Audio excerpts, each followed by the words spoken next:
बिस्मिल्लाहिर्रहमानिर्रहीम। आज की इस वीडियो में हम आपको बताएंगे कि ज़मीन की रजिस्ट्री कैसे करवाई जाती है और रजिस्ट्री और इंतकाल जो है उसमें क्या फ़र्क है। रजिस्ट्री दरअसल लफ्ज़ रजिस्टर्ड से निकला है, जिसका मतलब है कोई चीज़ रजिस्टर्ड करवाना। मिसाल के तौर पर हम मोटरसाइकिल लेते हैं या कोई गाड़ी लेते हैं या कार, तो मुतलका एक्साइज़ के महकमे से गाड़ी की रजिस्ट्रेशन करवाते हैं, जहां गाड़ी की number plate, engine number, ring model और कंपनी का नाम, अगर पुरानी गाड़ी है तो पुराने मालिक का नाम, गज़ के हर चीज़ तफसील से दर्ज होती है।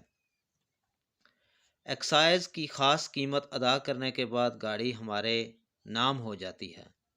बिल्कुल इसी तरह ज़मीन और मकान की रजिस्ट्री करवाने का मामला भी इसी तरह है। ज़मीन की रजिस्ट्री में भी हर चीज़ लिखी जाती है जो ज़मीन या मकान से मुतल्लिक हो। इसमें एक ख़ास बात है कि रजिस्ट्रेशन एक्ट 1908 की दफ़ा 17 के मुताबिक गैर मनकूला जायदाद की मुंतकिली के लिए रजिस्ट्रेशन लाजमी है। अब हम आपको बताएंगे कि ज़मीन मकान की रजिस्ट्री के कितने मरहले हैं। तो इसमें पहला मरहला जो है, सबसे पहले जिस शख्स से आप मकान या ज़मीन ख़रीद रहे हैं वो फ़र्द बै निकलवाएगा। इस ज़मीन की और ज़मीन की रजिस्ट्री के लिए फ़र्द बै का होना लाजमी है। फ़र्द बै से पता चलेगा कि ज़मीन बेचने वाला शख्स ही असल ज़मीन का मालिक है और ज़मीन पर हर किस्म का स्टे या मुकदमा तो नहीं है। याद रहे, इस वक्त में एक ही फ़र्द बै निकल सकती है। फ़र्द बै निकलवाने के बाद अगर बेचने वाली ज़मीन की रजिस्ट्री ना करवाई जाए तो वो फ़र्द बै 14 दिन बाद मनसूख हो जाती है। इसके बाद ज़मीन की मालियत के हिसाब से ई स्टैम्प पेपर निकलवाएं।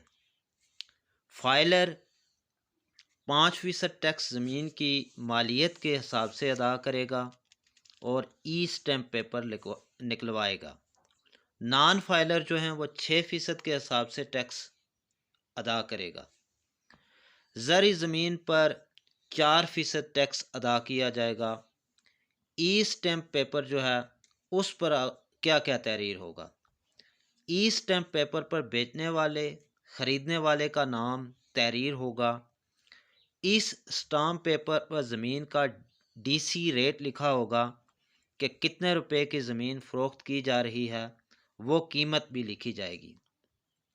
इसके अलावा इसी ई स्टैम्प पेपर पर मुकम्मल तहरीर होगी, कौन शख्स किस को ज़मीन बेच रहा है, कितने रुपए में बेच रहा है और गवाहान के नाम और पते दर्ज होंगे। सबसे अहम बात जो इस ई स्टैम्प पेपर में दर्ज होती है वो ये है कि नक्शा बनाया जाता है फ़रोख्त होने वाले प्लाट या मकान का, जिसके चारों तरफ निशानदेही की जाती है कि क्या क्या चीज़ है। आसपास के मकान या ज़मीन किसकी मलकियत है। इस सब का मकसद ज़मीन को महफूज बनाना है कि कल कोई और शख्स इस ज़मीन पर कब्ज़ा न कर ले। रजिस्ट्री से पता चल जाए कि कौन किस ज़मीन का मालिक है। और दूसरा मरहला जो है वो है स्टाम्प पेपर ज़मीन की मालियत के हिसाब से निकलवाने और तहरीर करवाने के बाद जो डॉक्यूमेंट्स इस्तेमाल होते हैं वो कौन कौन से हैं, और उसे मुतल्लिका ज़िला के रजिस्ट्रार के पास लेके जाना पड़ता है।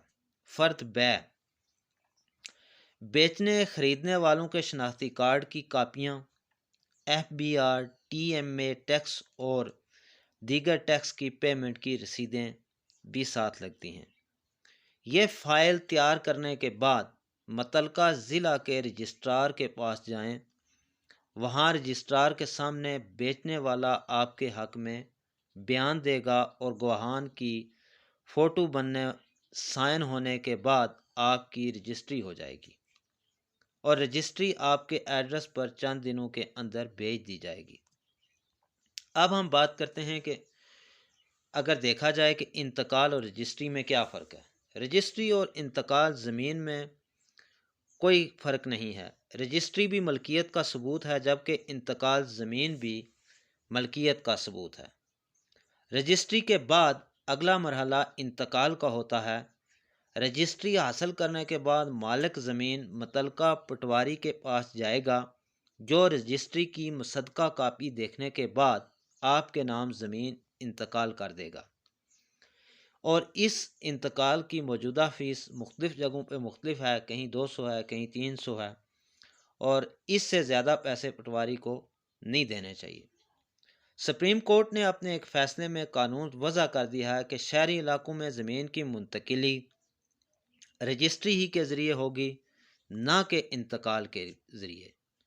یعنی اس کا طریقہ کار یہ ہے کہ PLD 2019 SC 297 یہ تھا رجسٹری اور انتقال کروانے کا طریقہ، کہ اگر آپ اپنی کوئی زمین یا رجسٹری کروانا چاہتے ہیں اور زمین کی رجسٹری اور انتقال میں کیا فرق ہے، اور اس کے لیے آپ کو جو مراحل بتائے گئے ہیں کہ کس کس مرحلے پہ ای اسٹامپ پیپر اور دیگر چیزیں لینی ہیں، یہ ساری چیزیں آپ کو بتائی گئی ہیں۔ اگر آپ کو ہماری یہ ویڈیو اچھی لگی ہو تو ہمیں کمنٹس میں اگر آپ کو کوئی رائے بھی درکار ہو تو انشاءاللہ ہم آپ کو گائیڈ بھی کریں گے۔ انشاءاللہ جلد ہی وراثت کا جو انتقال ہوتا ہے اس کے حوالے سے اور دیگر جو ضروری معلومات ہیں ان کے حوالے سے اگلے دنوں میں مزید ویڈیوز اپلوڈ کی جائیں گی۔ آپ سے گزارش ہے کہ آپ ہمارا یوٹیوب چینل سبسکرائب کریں اور ہماری ویڈیوز کو زیادہ سے زیادہ شیئر کریں۔